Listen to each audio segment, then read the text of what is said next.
Good evening, everyone, and welcome to York Festival of Ideas. My name is Joan Concannon, and I'm Director of York Festival of Ideas and Director of External Relations at the University of York in the UK. The university plays the lead role in coordinating and delivering the festival. I'll be chairing the event this evening, so thank you all of you for spending the time with us. It is my very great pleasure to introduce our speaker this evening, Mikael Klintman. Mikael is a professor of sociology at the University of Lund, Sweden, and a former Wallenberg Fellow of Environment and Sustainability at MIT in the US.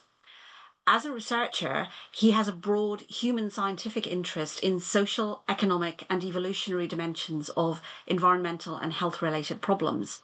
His work has been featured in the Times Literary Supplement, and on BBC Radio 4's Thinking Aloud. This evening, Mikael is going to talk to us about the social art of influence based on his absolutely fascinating book, Framing the Social Art of Influencing. In today's chaotic media landscape, working out who and what to believe is a daunting task. Lies and misinformation are only part of the problem. Often the way a story is presented has just as much effect on us as what the story is. In Framing, Mikael offers a cutting-edge toolkit for exposing and analysing the rhetoric that saturates our everyday lives. Combining insights from the social sciences, economics, and evolutionary biology, he will lay out a four-part approach to understanding how information is framed for us. Mikael, over to you, and thank you. Thank you so much, Joan. Really kind presentation. And good evening, everyone. So I'm Mikael Klintman, and I'm working at Lund University in southern Sweden. And of course, it would have been lovely to be in York with you in person, those of you who are there. But I'm glad that we can still connect this way. But it's not always so easy here in Lund. About half an hour ago, I wasn't sure I'd manage this talk without a lot of background interference, actually. Not technical, but acoustic. So here in downtown Lund, it's a medieval town where we live. It's graduation day for high school students. So this means parades of teenagers in white caps, as they have, voices singing at full volume, and even the birds are especially singing in an almost aggressive way to get into the action here.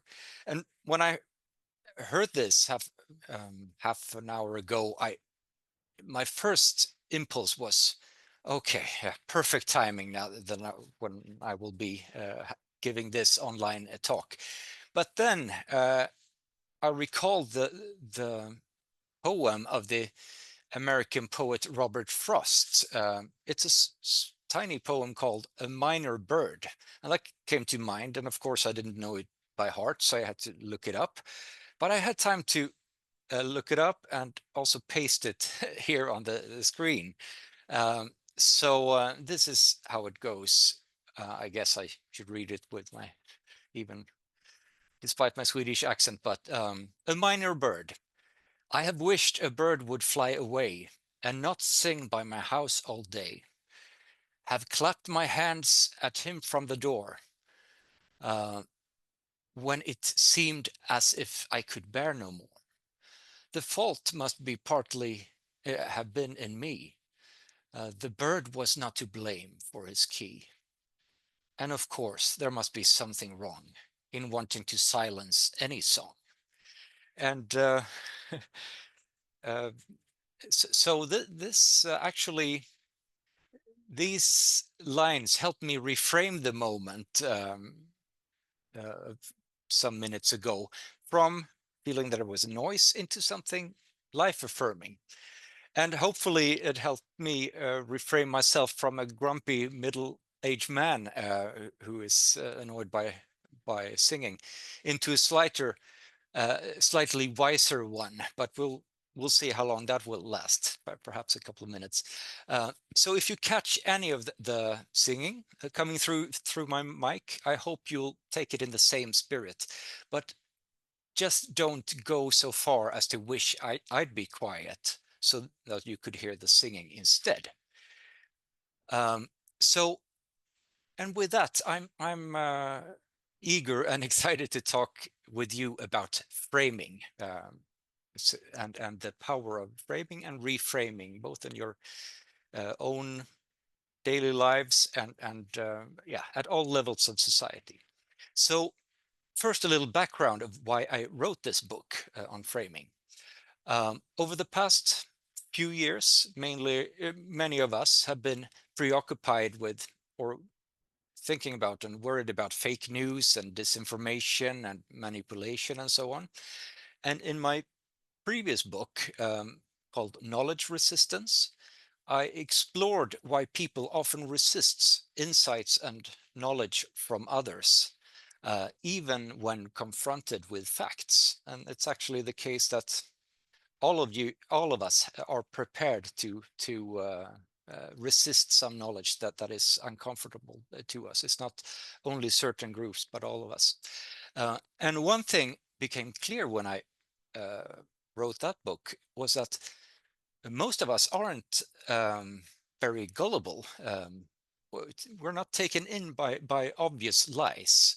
So I think there has been perhaps too much focus in media on whether messages are true or false, and or if people lie or tell the truth, because that's not we're not that gullible and influenced or deceived that easily.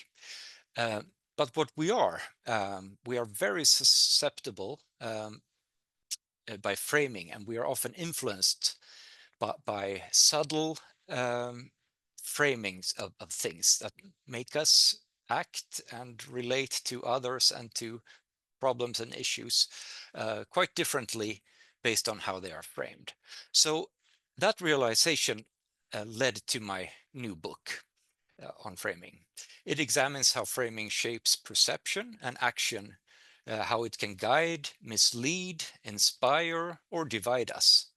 Uh, so destructive actors and forces already excel at framings, as you know. They know all the tricks.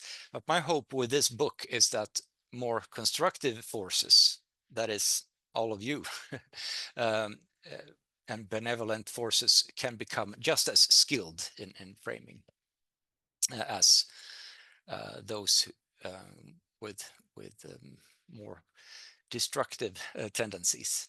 So in this short talk, I'll outline a few key ideas from the book using real world examples. And of course, there's more depth in the full text, but today's aim is to offer a practical and thought-provoking, hopefully, introduction, so we can all become more aware and more intentional framers in both public and private life.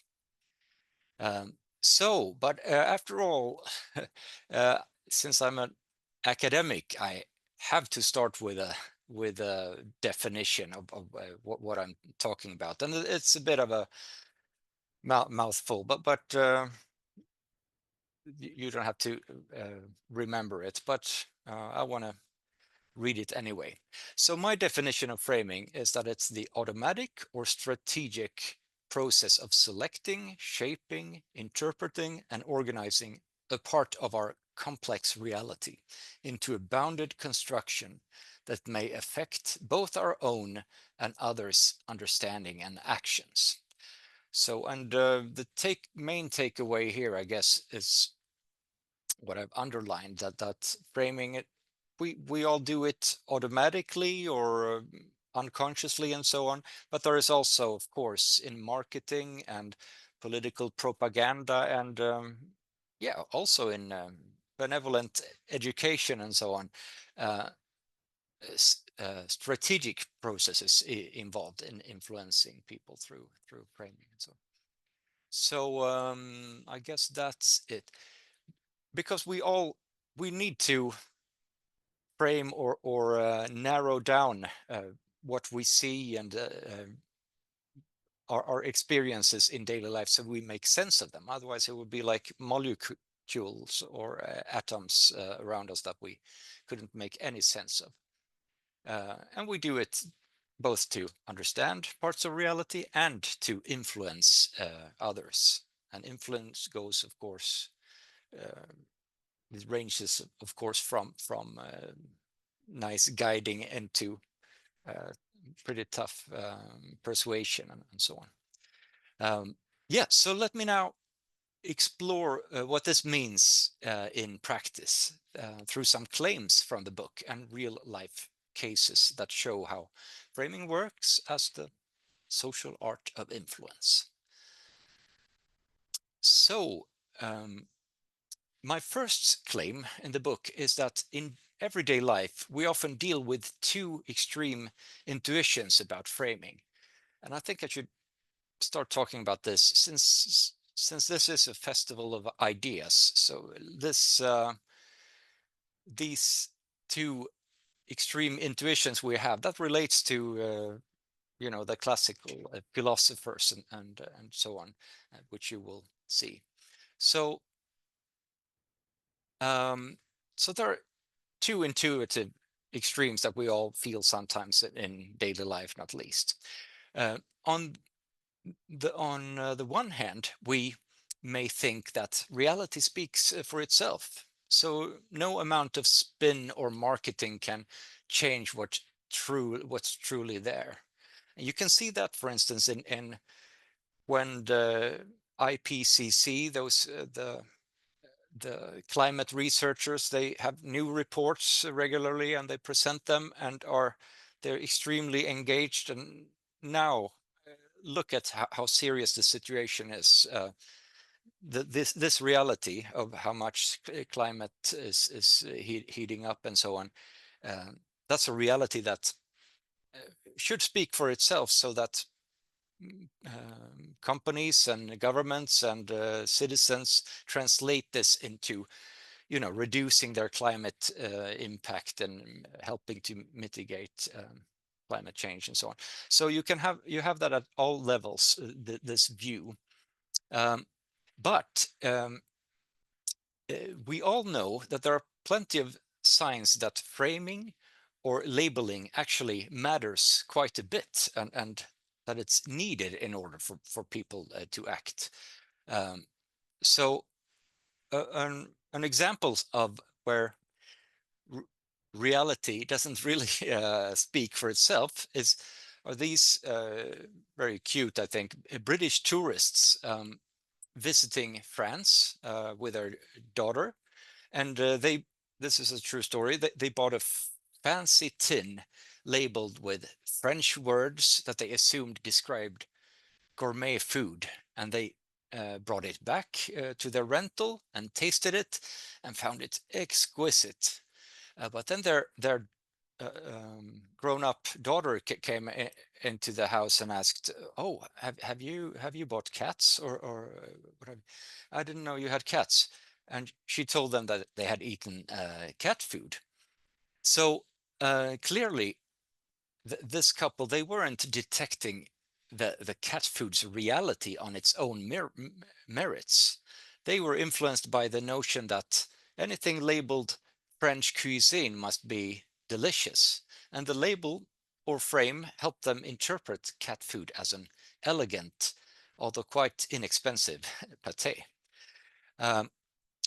On the other extreme, so if reality doesn't speak for itself, very often at least, we have the other extreme that many of us also sometimes feel or can experience, and that's that context is everything. That framings can make us believe anything and feel anything and experience anything. So marketers sometimes say, it's a cliche nowadays, they sometimes say that a great salesperson can sell sand in the Sahara, of course. It's just a matter of framing it correctly and being a good salesperson. But is it always true that framing is the whole story? So I think we could consider the concept of, as an example, concept of burnout. Some skeptics claim that burnout was just a trendy new label invented in the 1970s, and many employers were frustrated with this. And these skeptics were implying that it's not a real medical phenomenon, this with burnout. So, but if we look at accounts through history and literature, including the biblical story as is pictured here, of Elias' despair, people have long described a form of deep exhaustion and a sense of hopelessness that very much resembles or is identical to what we now call burnout. So it's not just a label. Reality plays a role, even though they didn't have that term in 2000 years ago. People could feel the burnout and so on. At the same time, the introduction of the burnout label can increase awareness and even the reported occurrence of burnout. So more and more people during a certain period reported to be burnt out, of course. So we're never looking at pure objective truth or pure objective truth in the sense of from the perspective of everything and nothing, nor are we looking at pure labels and framings make all the difference. So it's a constant shifting interplay, this. And that leads me to the second point. And the first part of my point is quite obvious here, of course, that my second claim is that the ability of framing to shape our thoughts and behaviors run along a sliding scale between, or a scale between having almost no effect or being absolutely decisive. But the question then that I think a lot of literature on framing misses is to dive into why the framing influence shifts and in what social contexts and situations and so on. So why it shifts is far less obvious, and it's crucial to understand this. In this book, I argue that the reasons for why framing seems to be more powerful in certain situations than in others, and more influential than others, that has to do with our ancestry. In the book, I argue that the reason has to do with what you might call the deep evolutionary wiring of us, what we had, how we have adapted to the hunter-gatherer society and the social situation that the social conditions they lived under, with groups of 150 people who really needed to stick together and to constantly show and prove that they belonged to the group and were loyal to the group and so on, and a bit more reserved to other groups, for instance. So and we can take a concrete example of how our, what I call our long human genetic memory seems to play a role in how we are susceptible to some framings, but not others. So take the concrete example of unhealthy junk food. If there is healthy junk food, no, that sounds like a what do you call it?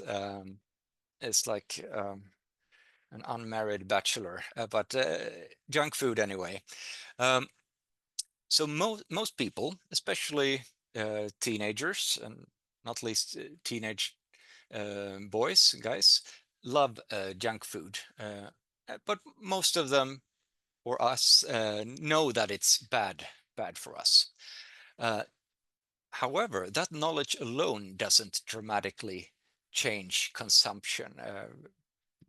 I mean, there's a lot of consumption of junk food anyway, and there are actually ancestral reasons for that, as we all know, that those on the top, the hunter-gatherers, they needed their energy really quickly, and so on. But again, the knowledge that junk food is unhealthy alone doesn't dramatically change consumption. A more effective approach, research shows, is to reframe junk food in terms of deception or manipulation. So you should instead tell people, or especially young guys with a lot of testosterone, fast food giants are sitting on billions of dollars and they have top marketers and the most well-paid psychologists figuring out how to mislead you into eating junk food. And also they put pressure on policymakers so that policymakers cannot, uh, regulate the selling of sugar and salt and so on. And when young guys have gotten that framing or that information, that turned out to tap into their evolutionary aversion of being tricked. And we all have inherited this from our hunter-gatherer ancestors. Survival depended on quickly sensing danger or deceit. So if we feel we are being exploited, or we become alert and resist. And that's much more motivating than just hearing, oh, French fries are bad for you. Because I think our hunter-gatherer foremothers and forefathers, they didn't, oh, I want to live until I'm, yeah, 80 instead of 60 or so on. That wasn't the perspective they had. So that's one example. Another is that framing. Let's see. I can start by saying this. An angle on how our ancestral roots shape framing is the idea of mixing up social context and the expectations that each basic social context comes with. So imagine you are, as the picture there, a nice picture, you're at your in-laws for a special family dinner, and your mother-in-law has cooked a wonderful meal. And at the end of the meal, you ask, um, how much did those ingredients cost? I'd like to pay for my portion, and so on. And instantly, you can it's very probable that the warm atmosphere really it collapses. But the question is why? And that's because you have ruined the family, the the family framing that everyone expected that you all were in, and you did that by inserting a business transaction frame. And we instinctively recoil when these framings get mixed in ways that violate our social or emotional norms. And this happens on the geographical stage as well. For instance, when Donald Trump mused about buying Greenland from Denmark. So the Danish Prime Minister, Mette Frederiksen, she didn't know what to say almost in the beginning. She just said, oh, well, that's absurd. And she did that because it conflated two very different frames, the diplomatic relations and business deals. So understanding which frames resonate, what I call ancestral resonance, is key to why some attempts to frame a situation work while others backfire. Yes, and there we have Greenland. We'll see how that goes, because that's also an issue that you can reframe. So I'm not saying that that Greenland will never be bought or sold, only that there is a lot of frame resistance since they're dealing with so different contexts. My third claim is that framing is bigger than language or explicit arguments. So when I drafted this book, and I had some experts in rhetoric look at it, they said, well,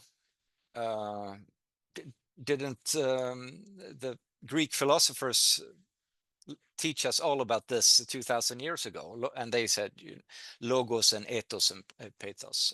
But I suggest that, well, of course, I bring in the rhetorical aspects of framing and how to develop a convincing speech and so on. But I also suggest that framing goes well beyond well-crafted speeches. We perceive frames through body language, cultural norms, and even physical boundaries. And a wonderful example is from Amsterdam in the 1970s, where parents were distraught over the number of bicycle accidents involving children. So they took it upon themselves to literally redraw bike lanes on the streets, as the woman to the left does here, painting new lines and symbols. And they actually reframed the urban space so that drivers had to see the roads differently. So over time, local authorities adopted these unofficial back lanes, and paving the way for Amsterdam's present-day status as a world-leading cycling city. And so this shows that it's not just framing is not just verbal; it's also physical, and it's whether it's seatbelt laws, recycling habits, or child safety regulations. They rely partly on how we structure the physical and social space. Yes, so let's move to the fourth point here. And when I wrote this book, I actually went to some real framers, not these two. That would be fun to meet them, but to framers in Malmö, framer, and asked about what you can do with a frame, actually, and how you can change a frame to get inspiration for this book. So my fourth point is that framing overlaps with related concepts such as narratives and discourses and scripts and boundary work. There are many, sometimes technical terms from various disciplines. In the book, I try to sort out the differences and similarities between these. But I argue that the concept of framing in its literal sense offers us especially vivid hands-on metaphor. So think of an actual picture frame. You can choose whether it's metal, it can be spicy, or what do you call it? Spiky, or it can be very smooth. It can be of metal, of wood. You can stretch or tighten it. You can heat it up and cool it down and so on. So in social terms, we do the same. We adjust boundaries and highlight certain features, downplay others, and shift vantage points to influence perception. And there are four framing strategies or techniques that I'm highlighting that refers to what you can do. You don't have to remember these two. I'll take them one by one. The first one is texturing. And as an example, well, I like when things rhyme and other things. So I call the section "Making Bad Seem Good" and other types of frame texturing. Texturing refers to how we immediately categorize or label things as good or bad, safe or dangerous, us and them. The very basic, it partly relates to what Daniel Kahneman talks about when thinking fast and so on. In art, the texture of a physical frame can create an immediate emotional impression. And socially, we texture groups, ideas, or behaviors in snap judgments. Is this a friend or foe? Is it contaminated or clean, and so on? But of course, in peaceful times or snap judgment, we are rarely hostile, I hope. We're only a bit more reserved, and it takes some time to develop mutual trust, and for instance, to start collaborating across us and them boundaries. But once we do that, that's when the novelties can emerge, the real innovations and so on, when different groups collaborate. Still, this quick categorization of frame texturing has deep evolutionary roots, and it helped our ancestors determine which other groups might be hostile or which people might be allies and how to protect themselves and so on. And one fascinating thing about frame texturing is how equilibristic we can be with it. We can texture how we can really turn around what the framing means. So a politician might use a provocative phrase like "drill, baby, drill," not because it's rationally persuasive to critics, but because it thrills supporters by sounding so starkly opposed to the other side's concerns. Or consider Sacha Baron Cohen's satire in Borat, where he portrayed outlandish stereotypes with a big grin, provoking strong reactions and so on. So initially, when the Borat film came out, Kazakh officials and the public were, both saddened and outraged by the film and so on. But later, though, they reframed or retextured the whole Borat message, and they flipped the frame by adopting "very nice" as a tongue-in-cheek tourism slogan, turning an insult into something playful. And I encourage you to look at them, and the scenery from Kazakhstan is really beautiful. So it really looks very nice. So that's reframing in action. Secondly, we have tempering. For instance, making hot what not. And tempering has to do both with the heating of the frame and the timing of how you frame things. So tempering refers to how certain issues are heated up, made urgent, or cooled down and pushed into the background. It's like controlling the emotional temperature. In art, manipulating color temperature can affect the mood of the viewer. But in social context, we use emotional language or imagery to heighten or reduce public intensity around an issue. So take the debate of whether to use carrots or sticks to shift people's behavior. So if the cultural climate is that certain actions are absolutely unacceptable, like for instance, sexual harassment in the workplace, then offering a reward for not harassing people seems absurd. You would expect zero tolerance, not a cake like this guy gets, with candles and balloons, or a banner saying, "Oh, let's celebrate Steve. He is the least sexually harassing employee of the month." I've tried this on my students, and they think that's not a very good idea either. By contrast, for issues that aren't culturally settled yet, like encouraging employees to bike to work, people might be more open to incentives. Over time, though, there you might give cake to the one who has commuted by bike for 3 years or whatever. Over time, though, that can change.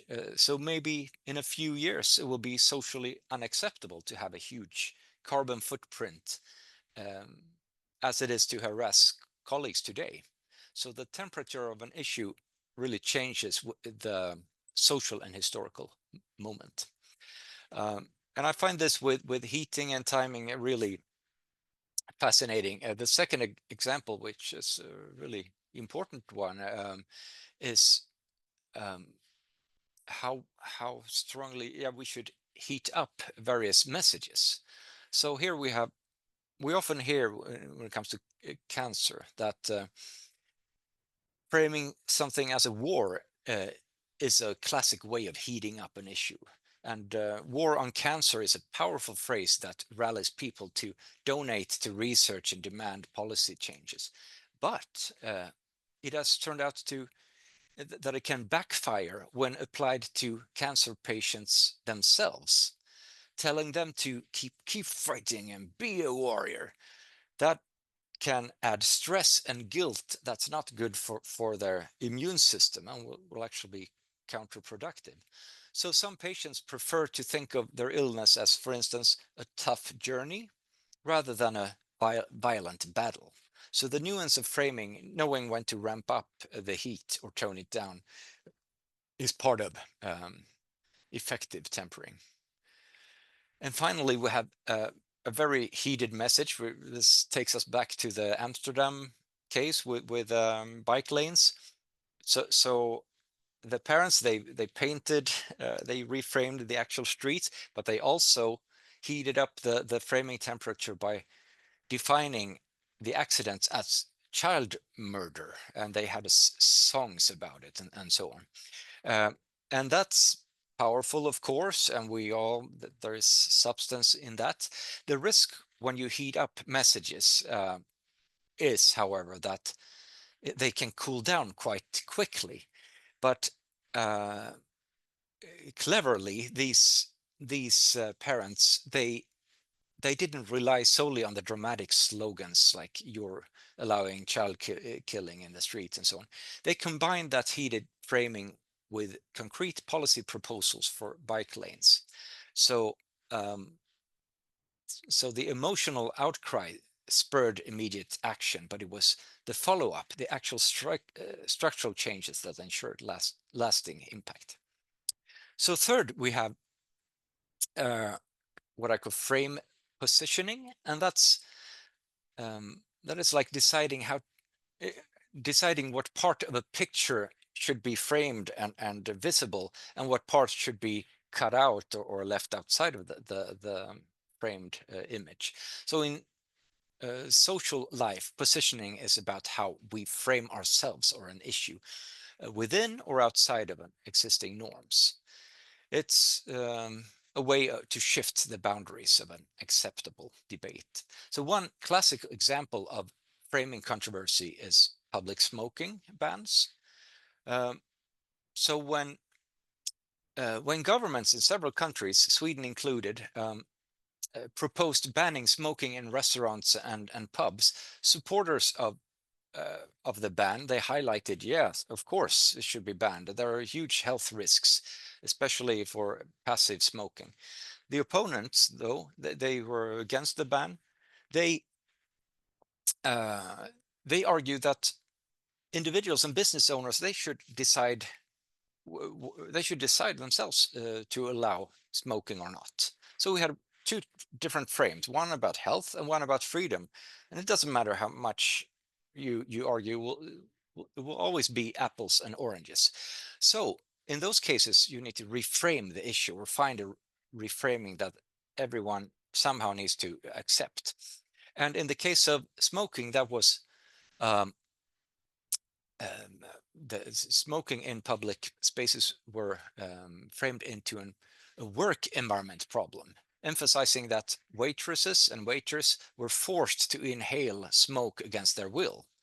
And since employers already face strict rules to protect employees from hazardous conditions, this just fitted quite nicely into that. So that's why it became bans.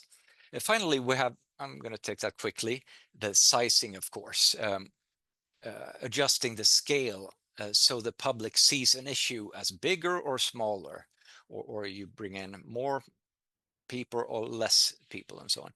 And often that sounds very generous, and it often is generous. And what one of the nicer developments is history is the expansion of moral circles for Expanding a moral frame, or that has been very beneficial throughout history. So over the past centuries, we have seen an expansion of compassion towards more groups, different ethnicities, genders, to include animals, and so on. And that broadening of moral circles has, of course, helped reduce needless suffering.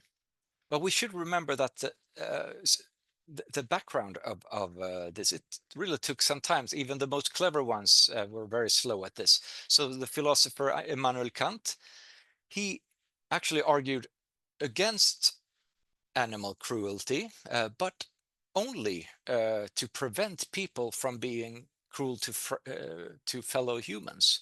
So it was not in order to reduce harm to humans, whereas now many see animal welfare as important for its own sake.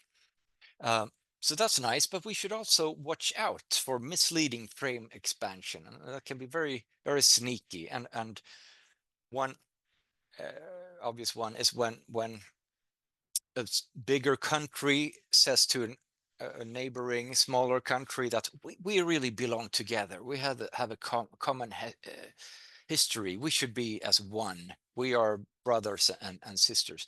That sounds very nice, but can be highly possessive and aggressive, as we all know.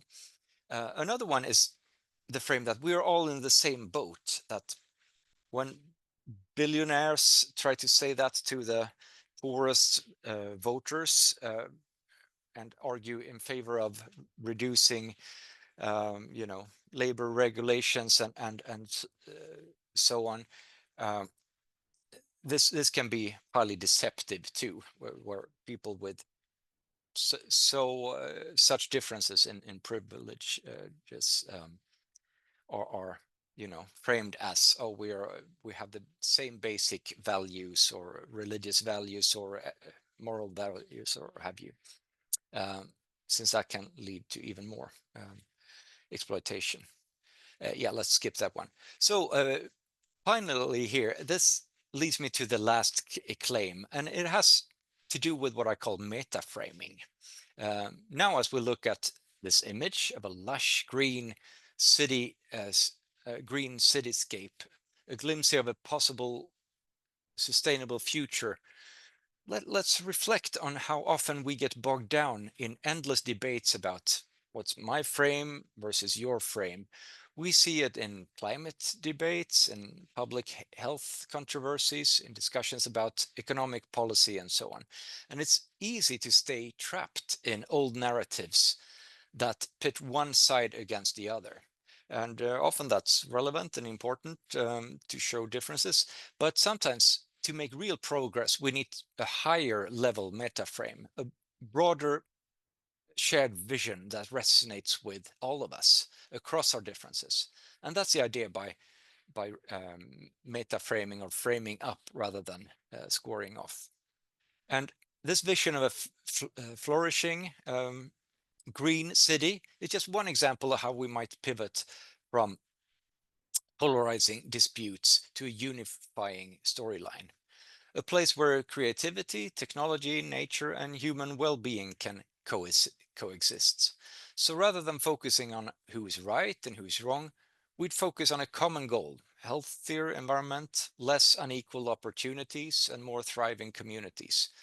So I'd say that the power of framing, as we've discussed, is in recognizing that words, images, emotions, and social context all need to align for real transformation to take roots. And with that, I thank you for listening, and happy framing and framing analysis. Mikhail, thank you so much. That Mhm. was really fascinating. We've got lots of questions. Etta has put a really interesting question that I think actually frames quite a lot frames Mhm. quite Mhm. a lot of the other questions. So I'm going to start with Etta. Do you Yeah. think the manipulation of our decisions is something that goes hand in hand with the rise of technology or modern life? Or can we see that in the earliest of social literature, for example, pamphlets and early newspapers, evidence of, even if it was not called framing, that really we are socially conditioned to kind of frame how we want people to move into the space that we want them to do the thing we want them to do. You Uh, talked a lot about the Greeks and the philosophers and yes, Kant. yes, yes. So framing and dividing groups and so on, that's universal, and that has taken place since we were hunter and We are tribalistic gatherers. by Yeah, human condition. tribalistic. Fortunately, we are also very curious of Mm. other groups, so we um, yeah, in the best of cases, we're a bit reserved at first, but we are curious in each other, and then we might see a common challenge we have in common, and we start to collaborate. And just think about all the networks we have around the world in all Mm. directions. So that's so that has always existed. But then, if you mean oh, what do we say? If we mean social media, for instance, that Ah, really yeah, strengthens or amplifies yeah. the what I call the inclination to create binaries of either you believe this or that, or you're an Mhm. anti-vaxxer or you're pro-vaxxer. Some people perhaps have some concerns, but either or, uh, and but the one-liners, yeah, that you write online, I'm sure we have all Mm. experiences that often I see someone saying something dead certain and someone says something dead certain in the opposite direction. And Yes. I'm a middle child, so I often want to say, Ah, "Oh, isn't it a little bit of both or something?" But then I realize, no, that's ridiculous. It means I haven't understood what social media is about. So I wait until we can meet face to face, and there I can be nuanced. It's really um, amplified in social media and internet. But I'm not sure it's that's in the nature of social media. I think it's more how it's designed. For instance, with a like button, mm, which like doesn't say, oh, I think that's highly probable that this what you're saying is correct. It says, no, I'm loyal with you. I'm in I mm, like you. So it's tribal, whereas you could have other signs that where you comment on the credibility and yeah. so on. Mm. Unsurprisingly, in a discussion about framing, Mm. Trump has come up, and somebody has posted, would you say Trump is very good at framing, or is he too transparent? Why do you think people appear to believe what he says? Mm. I could spend another Yes, hour talking about yes, that. yes, yes. I think he's very good at framing, and he is an old business person and has it both from marketing, and he is also a natural framer. But then when it comes to why people believe him, that's when I think we need a bit more nuance there. I think many politicians are lying, of course, Mm, including Trump. And mm, but when he when he lies, it's not.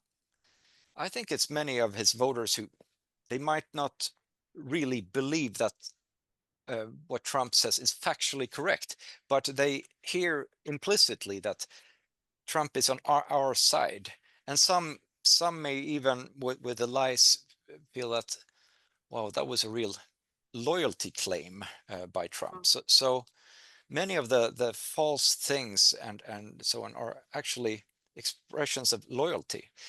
And I would even say that if, Because yeah, sorry, do you think it's because people really, even if they know instinctively it is a lie, they wish it were not a lie and that it was true? it could be that they wish it were not a lie, but I don't know if I was in a group that with a leader who was willing to lie for us and so on. It's I think that's a mechanism that Mm, it really works for him. So this with lies is really complicated, and take for instance when he said, or someone created these deep fakes with where Martin Luther King says, well, I would vote for Trump. Mm. And it even said underneath that this is a deep fake or something. But we are not that simplistic in our brains. Everyone knew. I mean, he was assassinated when I was born, 68. Of course, he didn't say that, Martin Luther King, but people store in their mind that, well, maybe he would, if he hadn't been killed, maybe he would vote for Trump or something. So we store many of the false claims and so on back, store it in our back in case they might become relevant. So it's very sneaky. Mm. Come across in your research on the various really fascinating parameters of different kinds of framing and the way that framing is used. Did you notice a generational divide in how framing is used? I don't know about in Sweden, but Mm. certainly if you look at the whole culture wars debates and the idea of um, people of my daughter's age and that young person's generation being regarded by some parts of the media and others in public discourse as being fragile, as being overly fixated on issues that they shouldn't worry about, and so on. The idea of the use of framing to create these kind of corrosive debates between generations seems particularly concerning to me, although of course I work in a university, so I worry about our students and how people regard them, because mostly I think they're amazing. Yeah. Of course they are. Let me see if I understand. Well, young people are particularly susceptible to framing, and since when you're a young person, it's even more important than for the rest of us to feel that you belong and that you're not being excluded. But do you mean that older generations The use simplify by or put various groups of young people in Yeah, categories, I or? think it's really the framing of a public discourse about young people just not being as robust or as resilient as older generations supposedly were. That I find particularly interesting, the way that that has become quite a solid piece of public discourse. Yeah. So I guess part of it, I got four boys myself, or we do, and we often have we as parents think that, oh wow, we had to handle so much more, and now we are the younger generation is overprotected, and they need what do you call trigger warnings before they can hear what the Mm. reality is, and so on. So one thing is the concern with the overprotection. I don't know. Is that what you're? Yeah, I think it's really interesting. Yeah, Let me go on to something yeah. that Emily Yes. Bells Mm, has posted, which I think is really interesting, mm, which is the role of government's job. Do you think it's the government's job to interfere and use framing against the framing of lobbies, i.e., fast food, the smoking lobby? How much can you fight um, a kind of complex level of who is better at framing? mm. That's a really important thing, and I've been struggling with that when I've worked on sustainability issues and so on. Uh, that I've talked to many people in governments responsible for environmental issues, and they complain about marketing, and marketers can use the whole framing repertoire, and they are, of course, very good at it. Whereas, um, at least in Sweden, the government needs to be more reality speaks for itself. Show the facts and the data and so on. But since we are more social, we are triggered by anecdotes and storytelling, and so this is quite an uneven situation. So I don't know, in terms of law, many Mm. governmental agencies aren't allowed to to work with more what do you call it, Okay. sophisticated framings. Yeah. That's interesting. Mm, So, in a similar context, somebody's posed to the question of, in your initial example regarding climate change, which is a big part of the book, how do you know the climate change message you presented and the urgency of governments and companies to take action hasn't already been framed by the IPCC in such a way as to convince you of something that isn't true in order to get continued funding? that is uh,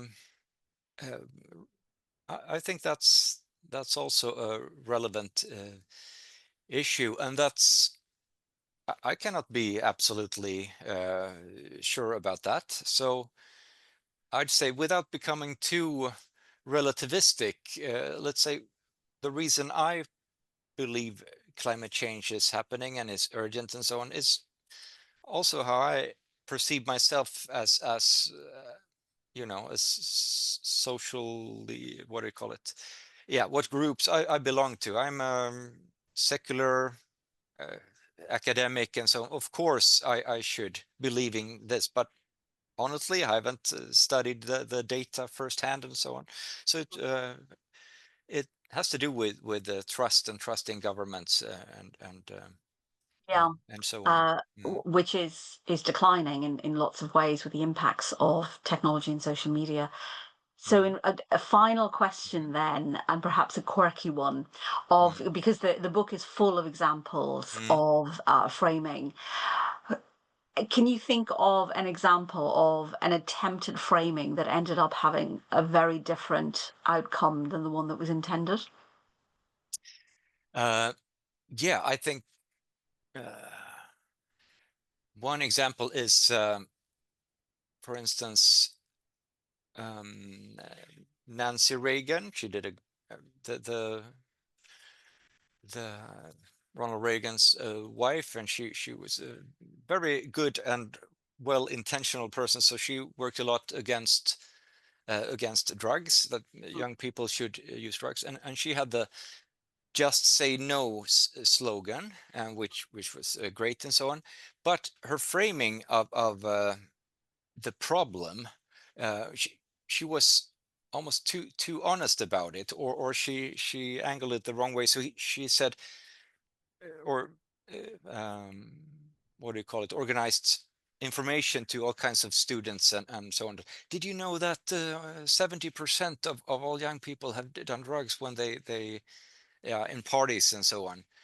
And that led many, again, as young people, we are very susceptible to groups. So that those 30% who hadn't taken drugs, well, am I not living a normal teenage life? I'm clearly not being cool enough. No, no, I'm not cool enough. I should start smoking.